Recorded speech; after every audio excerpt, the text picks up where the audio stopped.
What happens if DC voltage is applied to a transformer? ये questions interviews में बहुत बार पूछा जाता है। काफ़ी लोग आंसर याद करके लेते हैं कि ट्रांसफार्मर डीसी पर काम नहीं करता, लेकिन इंटरव्यूज़ अक्सर पूछता है कि वाई। तो सबसे पहले समझते हैं कि ट्रांसफार्मर नॉर्मली कैसे वर्क करता है। The basic principle how transformer works. Transformer को डिज़ाइन किया गया है एसी सप्लाई के लिए। जब हम एसी वोल्टेज अप्लाई करते हैं, करंट कंटिन्यूसली चेंज होता रहता है। इस चेंजिंग करंट की वजह से ट्रांसफार्मर कोर में जो चेंजिंग मैग्नेटिक फ्लक्स जनरेट होता है, और ये changing magnetic flux secondary winding में वोल्टेज इंड्यूस करता है। इस प्रिंसिपल को हम इलेक्ट्रोमैग्नेटिक इंडक्शन बोलते हैं।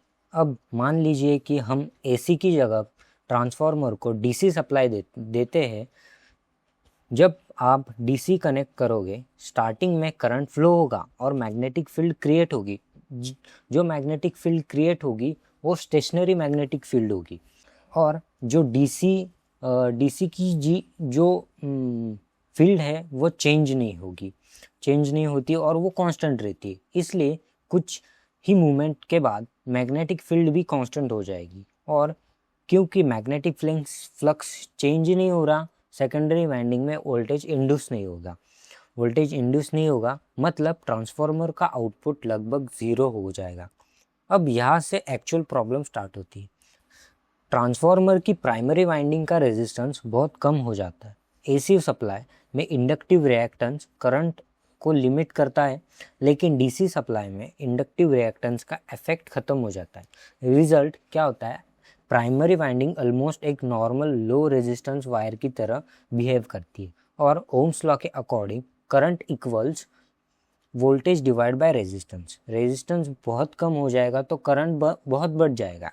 इफ़ एक्सेसिव करंट की वजह से ट्रांसफार्मर रैपिडली हीट होता है, कोर सैचुरेशन हो सकता है, वाइंडिंग इंसुलेशन डैमेज हो सकती है, फ्यूज या एमसीबी ट्रिप हो सकता है, और ट्रांसफार्मर बर्न भी हो सकता है। इसलिए प्रैक्टिकल एप्लीकेशंस में ट्रांसफार्मर को कभी भी डीसी सप्लाई नहीं दिया जाता। अब देखते हैं कि इंटरव्यू में आंसर कैसे देना है। तो मैंने यहाँ पे एक इंटरव्यू के आंसर आपको बना के दिया है। आप अकॉर्डिंगली आपके हिसाब से आप दे सकते हो कि transformer works on the principle of electromagnetic induction. कि ट्रांसफार्मर कौन से इस पे वर्क करता है? प्रिंसिपल पे electromagnetic induction, and requires changing magnetic flux.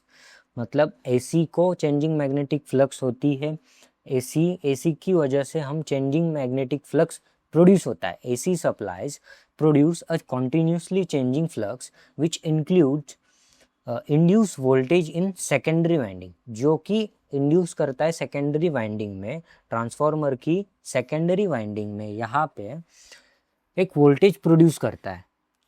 when DC is applied, the flux becomes constant after initial movement। Flux constant रहता है। फ्लक्स को DC को फ्रीक्वेंसी नहीं होती, उसके वजह से वो कांस्टेंट रहता है। So no voltage is induce in secondary winding. Secondary winding में इंड्यूस वोल्टेज नहीं होता। Since the primary winding has very low resistance, excessive current flows and causing over heating and possible damage to the transformer.